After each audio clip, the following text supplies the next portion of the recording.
ভগৱান শিৱৰ কেইটামান অমৃতবাণী।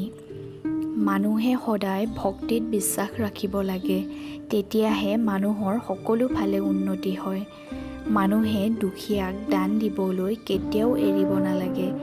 দান কৰিলে মানুহৰ বহুত পুণ্য হয়।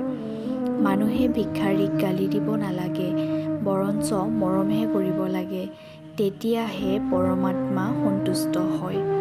আমি শত্ৰুক মাফ কৰিব লাগে, কিন্তু শত্ৰুক আঁকোৱালি ল'ব নালাগে, কাৰণ শত্ৰুৱে সদায় আমাক অপকাৰ কৰিবলৈ সুবিধা বিচাৰি ফুৰে।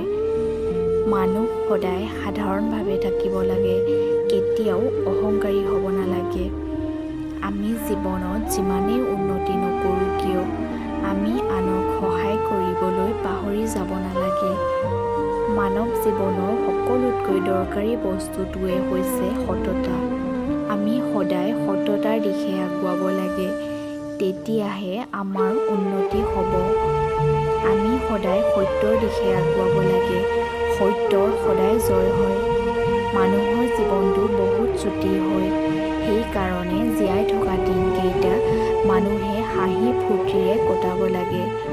মানুহে জীৱনত লোভ, মোহ, কাম আৰু ক্ৰোধ এই 4 বিধ ত্যাগ কৰিব লাগে, তেতিয়াহে শান্তি লাভ কৰে।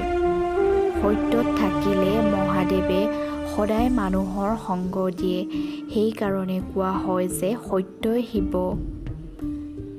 ভিডিঅ'টো যদি ভাল পালে তেতিয়াহ'লে like, comment, share and subscribe কৰি দিবলৈ নাপাহৰিব।